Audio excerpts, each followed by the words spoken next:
Venons-en, dans ce contexte, à cette escalade importante qui inquiète Washington. L'Iran a livré à la Russie des missiles balistiques Fateh capables de toucher des cibles à une distance allant de 300 à 700 km.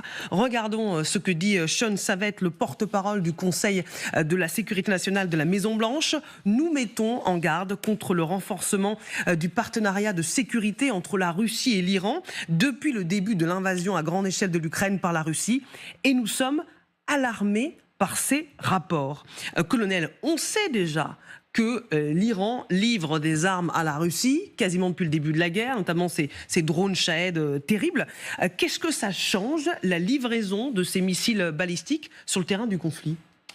Mais d'une part, ça permet une allonge un peu plus grande, avec une charge d'explosifs aussi plus importante.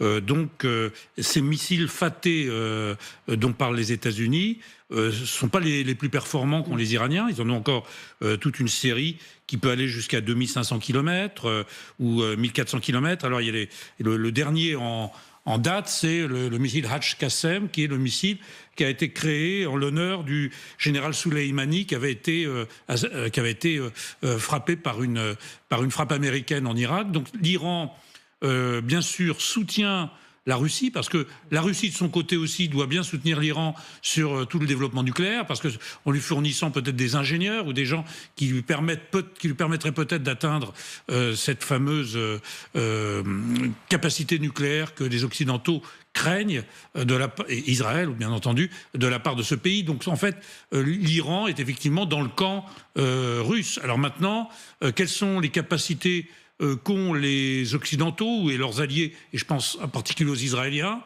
c'est peut-être de faire une frappe en premier, une frappe préemptive sur des endroits préoccupants, sur des stocks, mais avec aussi, là aussi, des dangers qui seraient inhérents à ces frappes. Donc, si vous voulez, il n'y a pas grand-chose à faire pour dire les choses d'une manière un peu abrupte, parce que d'un côté comme de l'autre, effectivement, les Iraniens soutiennent les Russes, ils sont dans le même camp, ils sont eux-mêmes soutenus par les Chinois et les Russes. Donc, si vous voulez, c'est ce que j'appelle les empires centraux. Hein. On est dans une confrontation bien plus large que celle de la Russie et l'Ukraine. On est dans une confrontation au niveau quasiment mondial, et où les empires centraux, qui ont l'avantage d'avoir des objectifs de guerre assez cohérents, eh bien, peuvent s'aider mutuellement.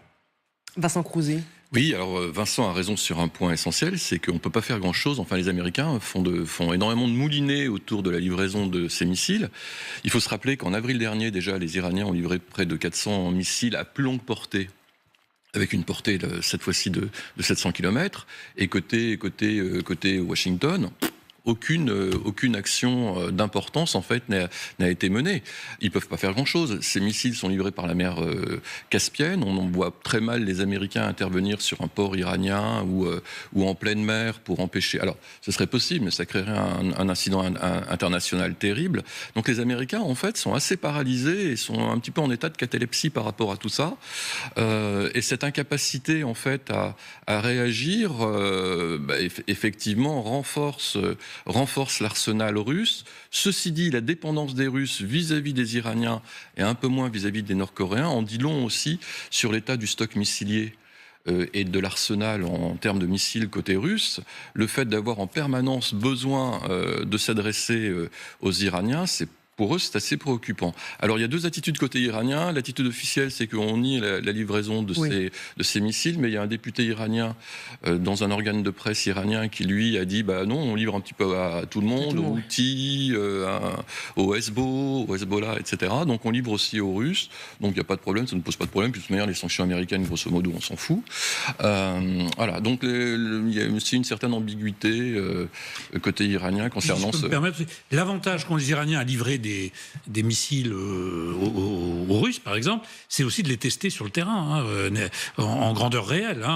Parce que là aussi, il y va de leur capacité à créer une force dissuasive à l'égard d'Israël, notamment.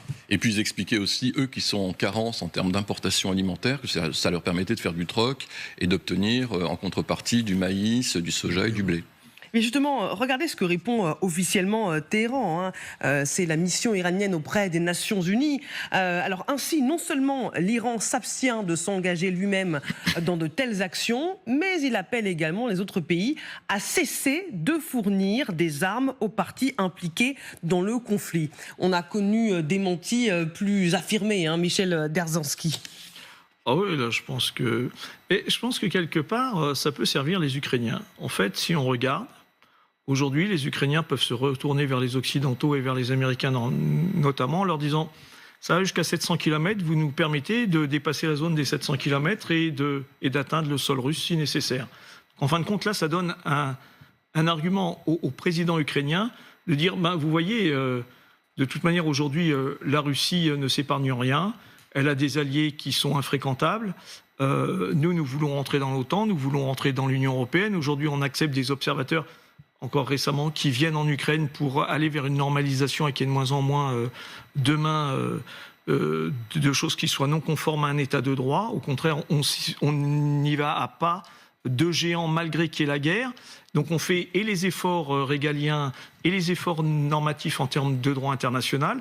Permettez-nous aujourd'hui, face à cette indigence d'un pays comme l'Iran, de répondre avec toutes les armes que vous nous donnez, et notamment les armes qui seraient supérieures à 700 km de portée. Je pense que si j'étais Zelensky, je crois que je n'hésiterais pas. Très très honnêtement, je pense que là, il a de quoi faire. Après, ce que dit l'Iran... oui, mais je pense que rien n'est étonnant cela. Après, sur le rapport plus international de la crise, c'est-à-dire est-ce que les Américains peuvent faire quelque chose, est-ce que les Israéliens pourraient faire quelque chose, je pense qu'aujourd'hui, et les Israéliens et les Américains sont sur plus le Proche-Orient que sur la question iranienne qui livre. Donc, ils ne peuvent pas tout dissocier.